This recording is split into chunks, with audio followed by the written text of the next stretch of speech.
Bonjour à tous et bienvenue pour l'analyse du trailer de Star Wars épisode 8 sur la chaîne de Cult & Click. On est là avec Kier qui nous a fait un breakdown de l'épisode qu'il a analysé du fond du bout de son bout. Kier, est-ce que tu peux nous en dire plus sur ce trailer ? Alors, c'est un teaser, trailer, diffusé par Disney à l'occasion de la Star Wars Celebration. Donc, un teaser qui était très attendu. Ce sont les premières vraies images de cet épisode 8 de The Last Jedi. D'ailleurs, on parlera dans la vidéo du problème de la VOVF, parce que c'est un vrai problème. Est-ce que tu peux descendre un petit peu sur le document, s'il te plaît ? Dans la première partie, on va analyser un petit peu ce qu'on voit dans ce trailer. Ensuite, on va donner notre avis et on parlera aussi du problème donc, de cette VF, je l'ai dit. Trailer qui commence donc sur Rey. C'est un signe fort qui, à mon avis, montre que c'est le personnage central de cette nouvelle trilogie. Si certains ont douté, là, il n'y a plus de raison d'avoir le moindre doute. Certains pensaient que c'était Han Solo. Non. Donc, on arrive sur une planète qui est la planète Ahch-To. Je ne sais pas si je le dis bien. Alors, on est des passionnés de Star Wars, on aime en parler, mais on n'est pas les plus grands spécialistes de l'univers. Donc, si on se plante sur la pointure de chaussures de Kylo Ren, ne nous balancez pas des bananes. Donc, on est sur Ahch-To, la planète où en fait on s'est arrêté à la fin de l'épisode 7, le réveil de la Force, puisque c'est là que Rey, accompagné de Chewbacca et je crois R2D2 ou BB-8, ils arrivaient et ils retrouvaient Luke. BB-8, je crois pas qu'il y a Chewbacca dans le truc. Ah si, c'est Chewbacca qui conduit le Millennium Falcon avec Rey. C'est pas le conducteur Uber de l'espace, Chewbacca. Non, mais je crois qu'il y a vraiment. On la voit monter toute seule. Si, il y a Chewbacca. Non, c'est sûr, il y a Chewbacca avec. Donc, c'est la planète. Et donc, on voit donc, des rochers. Et puis ensuite, on voit Rey qui, visiblement, est en manque de souffle. Ce qui nous montre un petit peu qu'elle est déjà en train de s'entraîner. Du moins, on le comprend.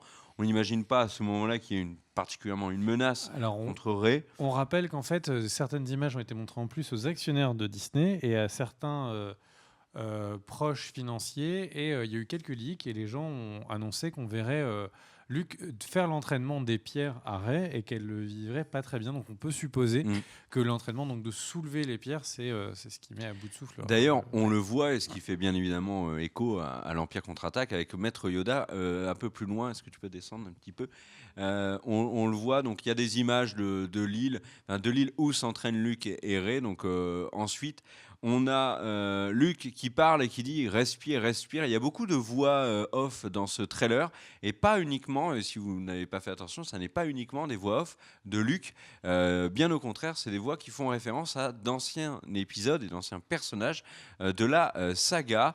Donc Luke lui dit de respirer, ensuite lui dit de se connecter. Donc il n'y a pas de tentative de Rey de se connecter au réseau Wi-Fi de l'île, puisqu'apparemment, de ce qu'on en sait, et des leaks qui ont avec les actionnaires, il n'y aurait pas le Wi-Fi sur Ahch-To, la fameuse. Certains ont émis l'hypothèse qu'en fait, à lui demander de respirer comme ça au début, puis de se connecter, c'était peut-être un examen proctologique. Non, j'espère pas. Vas-y, descends un petit peu. Et ensuite, là, l'image suivante, ma chère Danielle, c'est donc Rey qui fait soulever des gravillons. Alors, on n'en est pas au même niveau que Luke dans l'Empire contre-attaque, mais c'est déjà un bon début. Et là, on entend la voix de Luke qui lui dit que vois-tu ? Et Rey lui répond je vois des cailloux qui volent tout seuls, c'est génial. Face suivante, on a Léa qui est de dos, donc on ne verra pas Léa de face en tout cas dans ce teaser. Vous savez que l'actrice donc Carrie Fisher est décédée en fin d'année 2016. Au moment des fêtes, et on a appris lors de cette Star Wars Celebration qu'elle ne serait pas dans l'épisode 9. Ce qui n'avait pas arrêté Disney pour montrer du coup la princesse Léa dans Rogue One, ouais. où on avait montré une jeune Léa complètement. Non, mais ce que je veux dire par là, c'est qu'on n'avait pas besoin qu'elle ait joué. On l'a montré totalement en 3D pour la rajeunir. Oui, mais on peut imaginer une technologie proche sur les quelques images. Je pense aussi que sa famille s'y est opposée, mais... Tu te souviens que c'est exactement ce qu'ils ont fait sur Fast and Furious, en fait. Ils ont pris... Oui, mais la famille de Paul Walker était tout à fait d'accord, puisque ses frères ont aidé au doublage. Alors là, on a donc Leia de dos, qui est en train de regarder une carte. Ce que l'on sait, c'est que Leia va gérer la résistance, et à ce moment-là, ce que l'on entend, c'est, figurez-vous, la voix de Leia, mais dans le premier épisode, Un Nouvel Espoir, puisqu'elle elle appelle Obi-Wan Kenobi. Donc c'est la fameuse phrase qu'on avait dans l'hologramme. Obi-Wan Kenobi, vous êtes notre seul espoir, en gros. Donc c'est la première référence aux épisodes précédents de la saga. Les images qui suivent, eh ben, on voit notamment le masque de Kylo Ren qui a été détruit. Alors, il y a plein de théories déjà qui circulent sur pourquoi est-ce que Kylo Ren n'a plus son masque. Est-ce qu'il l'a détruit lui-même? Alors, c'est une théorie qui est très en vogue sur Reddit. C'est Kylo Ren a détruit son masque pour ne plus porter de masque et ne plus se cacher, contrairement à ce que faisait son grand-père, qui le faisait lui pour des raisons tout à fait légitimes, vu que sa tronche avait été dans la lave. Donc, c'est vrai que ça aide pas pour brancher les demoiselles. Bah oui. Et donc là, est-ce que Adam Driver ne portera plus de masque? Parce qu'il y a aussi un autre problème, c'est que Adam Driver, du coup, étant souvent masqué, bah, on le voit pas, et ce qui n'est pas bon pour son image en tant que lui, Adam Driver, pour sa carrière. Enfin, c'est une des théories. Autre théorie, c'est qu'il s'est battu et que pendant cette bataille, il a perdu son casque et il On s'est fait rappelle détruire. qu'on le voit un peu après dans le trailer où Et il n'a pas de il masque. n'a pas de masque, et d'ailleurs on en parlera après parce qu'il y a un problème avec sa cicatrice qui a une explication toute simple. Donc voilà ce que l'on peut dire sur cette image. La suite, mon cher. Donc tu peux encore descendre, ça je le fais pas. Alors il y a autre chose. À un moment donné, on voit une main qui est celle visiblement de Rey qui touche une carte où il y a le symbole de l'ordre Jedi. Et là, ce qui est intéressant, donc bon, dans cette image, c'est pas tellement ça. Ce qui est intéressant, c'est qu'on entend Yoda derrière, qui est une phrase qu'il dit donc dans l'Empire contre-attaque. Alors, je sais pas la traduction exacte de cette phrase. Il parle de la Force. C'est donc une phrase de Yoda dans l'Empire contre-attaque. On continue le trailer. Donc c'est un trailer qui pour l'instant est très rythmé. On revoit des images de l'entraînement, cette fois de loin. On voit Luke et on voit le sabre bleu, donc on voit Luke et Rey qui sont en train de s'entraîner sur la planète Cthulhu. Ensuite, on arrive dans une scène avec des vaisseaux inédits, puisque ce sont des vaisseaux qui dégagent une fumée, ou alors est-ce que ce sont des projectiles, de la poussière, je ne sais pas. Poussière rouge, comme vous pouvez probablement le voir à l'écran actuellement. Oui, c'est le cas. Donc voilà, ce sont des nouveaux vaisseaux. Bon, moi, j'ai pas d'infos particulières là-dessus. T'en as vu, toi, sur l'origine de ces vaisseaux? Pourquoi est-ce qu'ils font ça? Alors, ce qu'on sait, C'est une bataille. Ouais, c'est des vaisseaux de la Résistance, que c'est une bataille. Les producteurs avaient l'air de dire que ce n'est pas la Terre qui est sous les vaisseaux, qui est, tu vois, qui est rameutée en haut. Ouais. Donc, ce serait vraiment de la fumée qui est volontairement balancée. Alors, on a le nom de la planète, là, je l'avais noté. Et on voit, et en fait, ce qu'on voit la tout planète au fond, Crate. ce qu'on voit tout au fond à droite des images, qu'on devine légèrement, mais certaines personnes ont fait des arrêts sur image, grossissement 4000 fois de l'armée pour voir, et en fait, on voit qu'on a des quadrupèdes impériaux, et donc, encore une fois, on est sur un plan qui va être très très proche de ce qu'on a pu voir dans l'Empire contre-attaque, c'est-à-dire quasiment encore du film pour cette nouvelle trilogie, où on a donc cette scène avec, à l'époque, c'était donc des, j'ai complètement oublié le nom, c'est pas des A-Wing, qui en fait volaient, tu sais, ras de sol pour attaquer et sauver en fait le départ des rebelles, et dans la planète haute enneigée, oui. enneigée. Et donc au final, là on est en train de voir visiblement la même chose, sauf que c'est pas de la neige, c'est du sable. Donc les températures sont différentes, un peu plus agréables si vous allez y passer l'été, et notamment vos vacances. Alors, méfie-toi, le Sahara, s'il fait des températures catastrophiquement bas le soir. Oui. À toi de n'y être que la journée. Est-ce qu'on enchaîne du coup? On descend un petit peu, et là on voit Finn dans le trailer. Finn qui est inconscient, toujours visiblement blessé par la bagarre qu'il a opposée. La bagarre. Le duel qu'il a opposé à Kylo Ren à la fin donc, de Star Wars épisode 7. On le voit donc dans un espèce de socle d'hospitalisation. Je ne sais pas comment te dire ça. Il y a un film d'ailleurs qui est sorti il n'y a pas longtemps avec un socle identique. C'est Passengers qui a un socle un petit peu comme ça. Donc voilà, le plan d'après, on voit une bataille dans un des vaisseaux de la Résistance. Dire que, en fait, sur le côté, pas plus d'infos. Mais sur toi, le côté gauche, en fait, des gens sur Reddit ont essayé de traduire la langue, etc. Et ont vu qu'il il y aurait le mot stable. Il est stable. Voilà. C'est vrai que C'est pas une info il bouge pas. incroyable, mais on ne suppose pas que donc, il est en état Les mecs critique. ont fait la démarche de traduire et tout pour Par tomber contre, sur cette on info. peut se poser la question du coup de quel va être le rôle De Finn s'il passe son temps dans un pod de cryogénie médicale. Bah, au milieu, à mon avis, il va très vite Ça s'en va remettre. pas être le rôle le plus cosmique. Il va peut-être avoir moins de phrases que Groot. Et il aura peut-être un rôle moins important parce que John Boyega a énormément tourné depuis Star Wars épisode 7. Mais vraiment énormément. Il a notamment fait le film de Catherine Bigelow qui s'appelle Detroit. Il est dans Pacific Rim Uprising et dans d'autres films. Donc c'est peut-être l'acteur qui a le plus tourné depuis... Il priorise pas très bien. Oh bah non, mais Mieux c'est bien. vaudrait avoir Non, mais un c'est gros bien rôle qu'il dans Star Wars. Ouais, mais non, mais c'est bien qu'il construise sa carrière de cette manière. Ensuite, on a un plan où on voit BB-8 et Poe Dameron. Donc c'est la seule fois où on verra BB-8 et Poe Dameron de ce trailer. Ils sont en train de fuir, visiblement, ils sont attaqués par le Premier Ordre dans un vaisseau de la Résistance. D'ailleurs, le plan suivant, on voit des vaisseaux de la Résistance qui explosent. On voit également, juste après, une bataille dans le ciel ensoleillé de la planète. Et enfin apparaît le Millennium Faucon. Donc le Faucon Millennium, je l'avais dit un peu à l'ancienne. Dans un plan qui rappelle un petit peu ce qu'on avait pu voir dans Star Wars épisode 7 et qui était pour le coup très réussi, donc c'est plaisant, je trouve.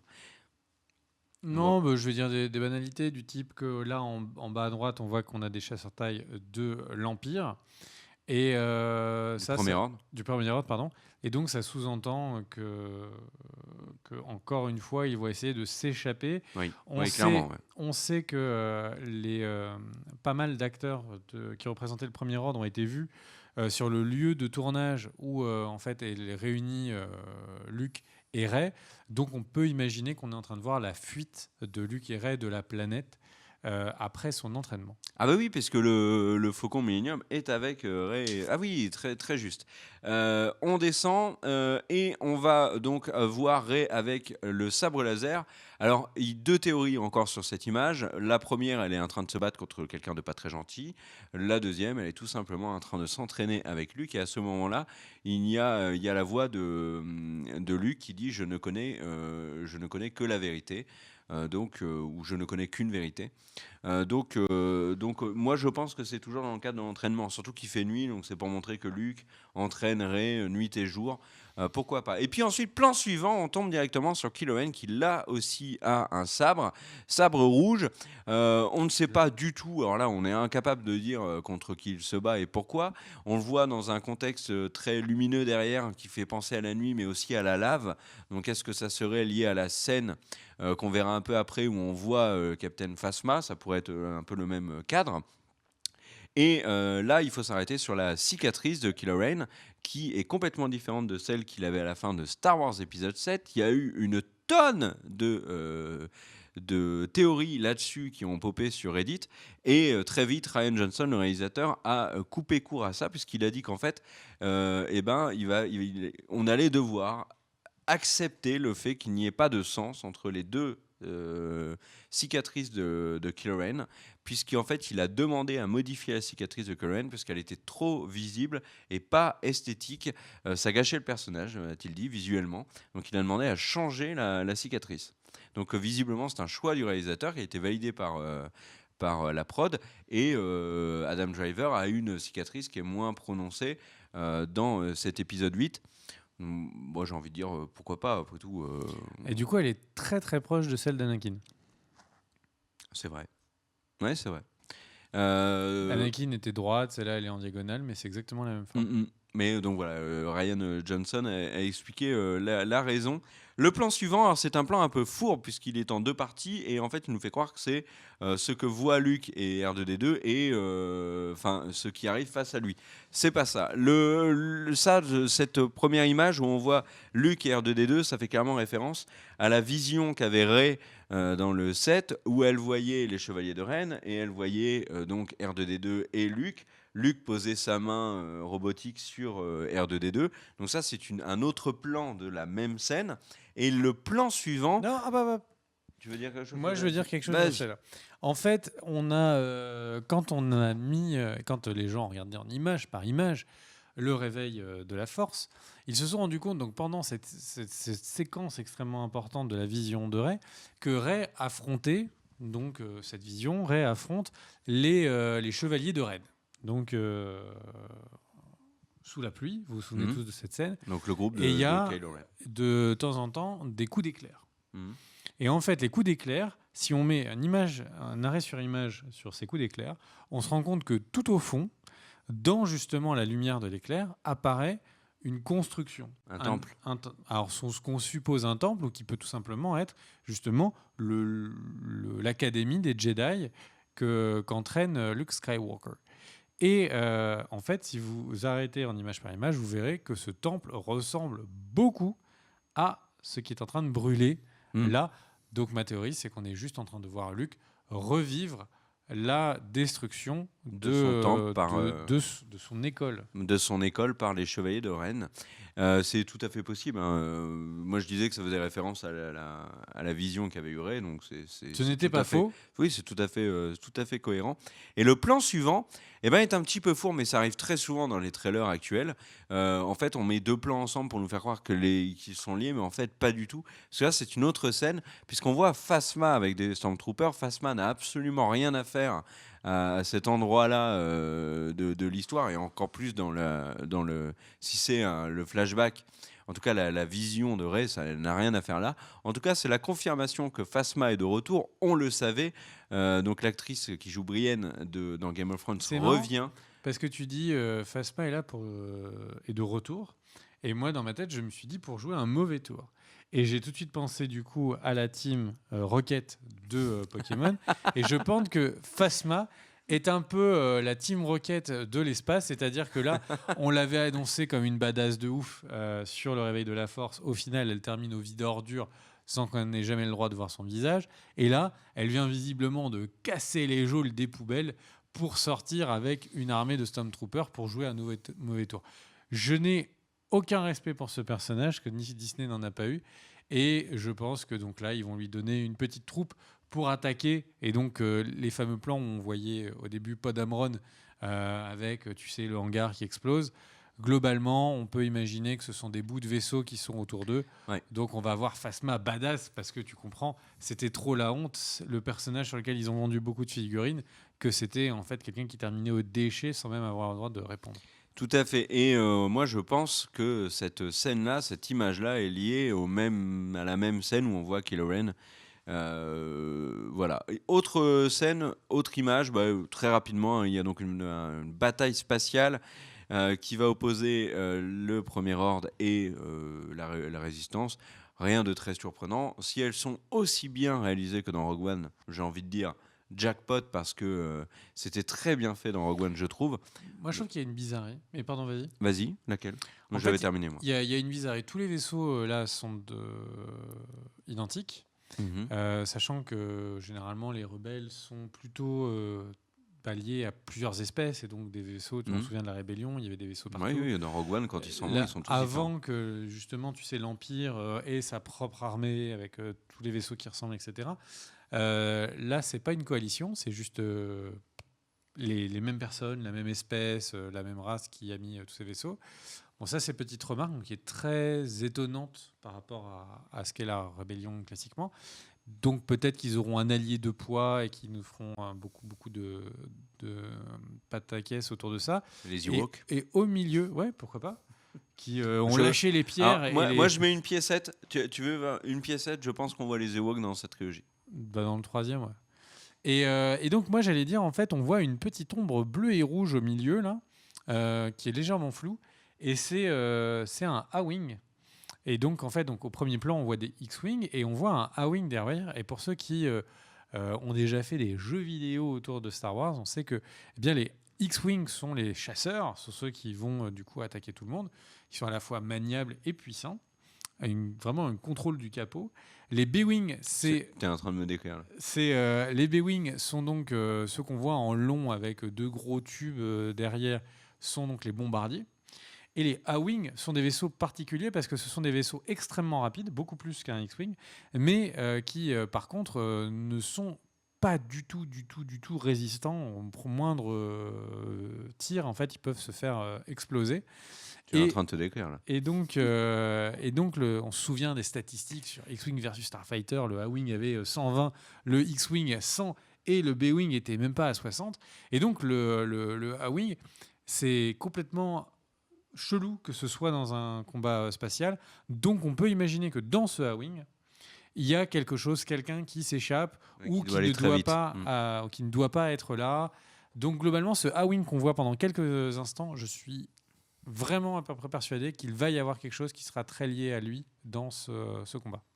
D'accord, donc on a une longue scène de bataille dans le trailer, enfin longue scène, quelques secondes, et ensuite on a l'image finale de Luke qui sort donc de la grotte, donc c'est la grotte de Platon bien évidemment pour ceux qui ont fait de la philosophie, et Luke nous dit une phrase qui est la phrase à problème, et du coup on va pouvoir parler de la VF et de la VO, puisqu'il dit It is time for the Jedi to end, ce que tout le monde aux États-Unis, en Angleterre, etc. a compris, c'est la fin des Jedi. Et ce qui a été traduit en VOST et en français dans la bande-annonce VOST par « Il est temps pour les Jedi d'en finir ». Ce qui n'a alors absolument pas du tout le même sens, ça veut même dire l'opposé. Donc d'un côté, on a dans la VO Luke qui dit que c'est le temps est venu pour les Jedi de disparaître. Donc il ne dit pas qu'il va mourir, mais il dit qu'à mon avis, les Jedi vont devenir autre chose. Et ça rejoint toutes les fameuses théories qui disent que en fait, Luke est plutôt un peu comme Gandalf, tu vois un gris, et qu'il va faire la fusion entre le côté obscur et le côté clair, pour finalement qu'il n'y ait plus qu'un seul côté. Donc le côté gris.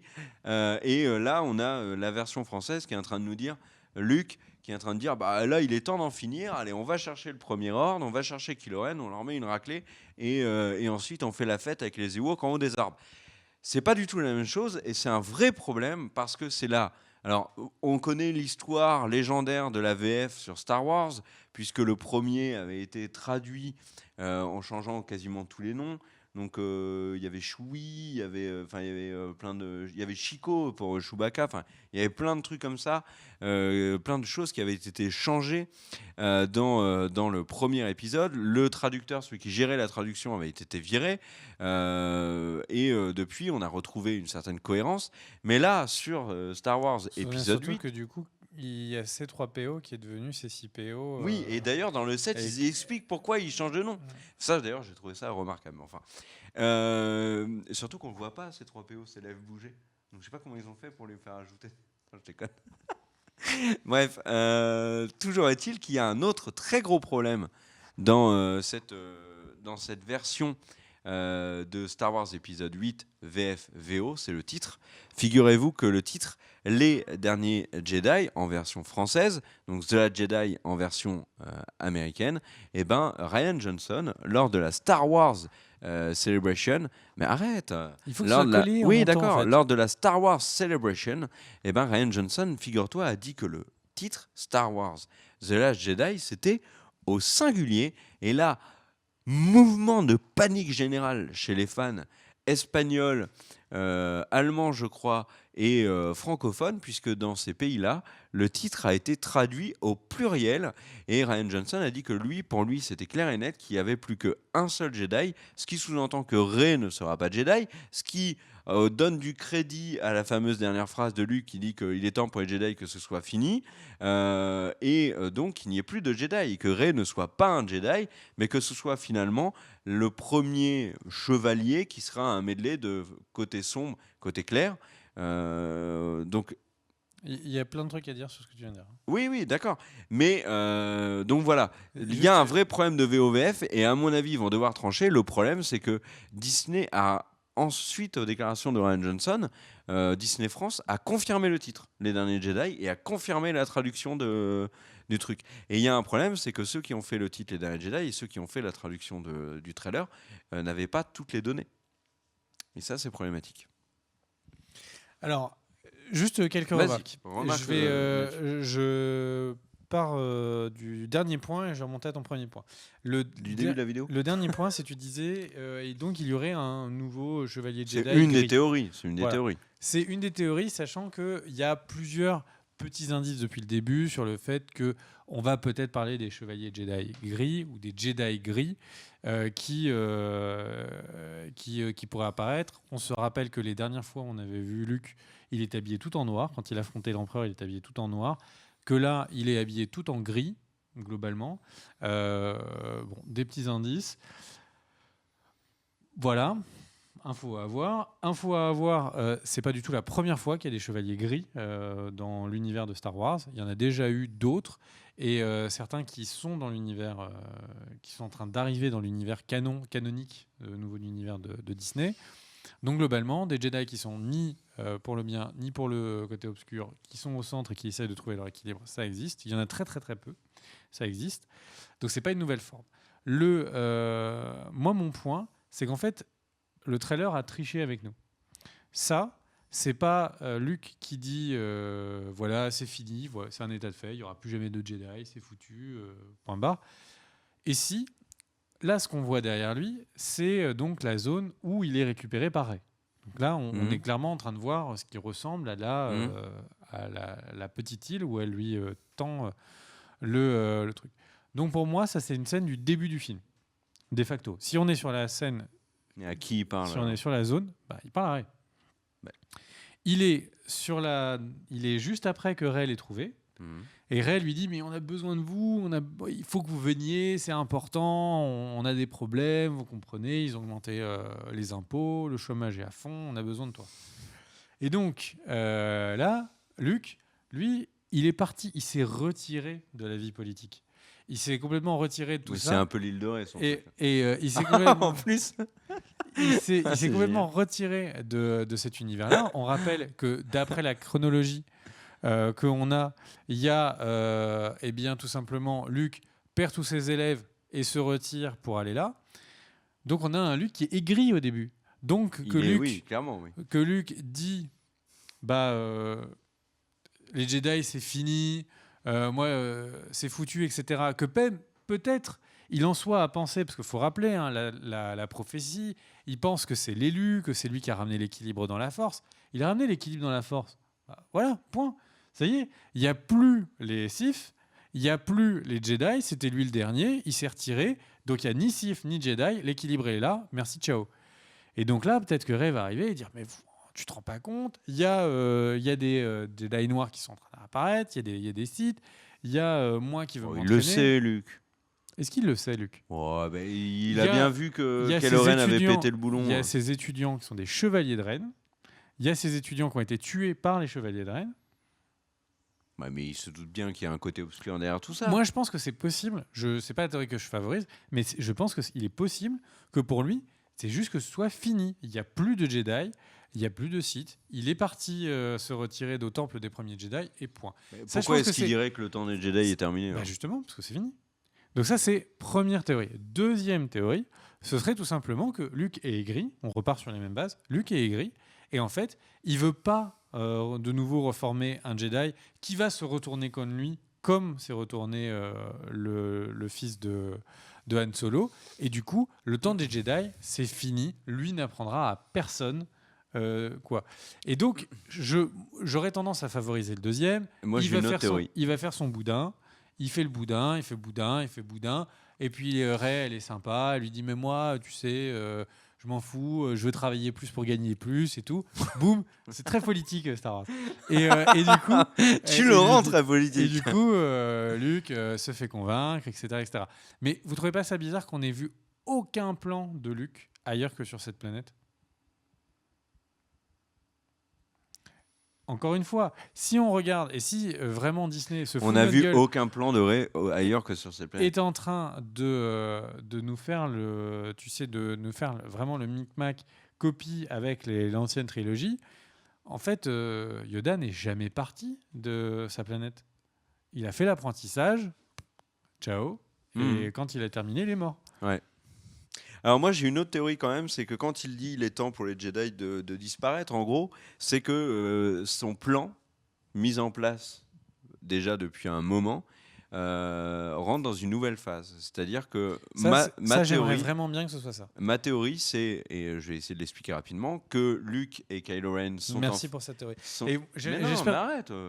C'est que Luke et Kylo Ren sont en fait alliés depuis le départ, et que Kylo Ren, en fait, l'élève de Luke, est chargé d'infiltrer... Mais tu ne colles pas avec ton micro, le son est pas bon. Est en fait chargé d'infiltrer le Premier Ordre pour atteindre Snoke, éliminer Snoke qui est pour Luke le dernier ennemi absolu de la lumière.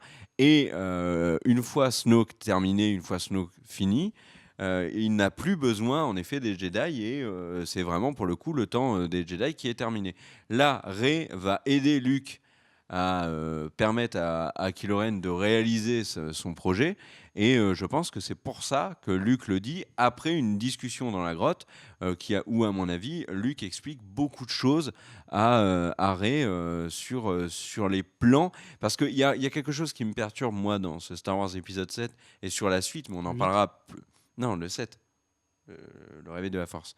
Et on en parlera dans des vidéos théories où on développera ça davantage. C'est que moi, je ne peux pas croire que Kylo Ren est simplement un méchant. C'est juste pas possible. Ils ne peuvent pas passer de Dark Vador, qui a une trilogie où il est méchant où on découvre finalement la vérité, et ensuite une prélogie où on voit sa genèse, à juste Kylo Ren. Il est méchant, il a trahi Luke, il a tué Han, c'est le bras droit de Snoke, et puis bêtement à la fin il va se retourner et dire « En fait j'ai tué mon papa, c'était pas bien, j'ai des regrets, Rey, s'il te plaît on est amis, tue-moi. » Non, ça va pas être possible. Ils peuvent pas nous refaire ce qui s'est passé avec Dark Vador à la fin, où finalement il se retourne contre Palpatine. C'est pas possible. Enfin, ou en tout cas si c'est ça, c'est ridicule.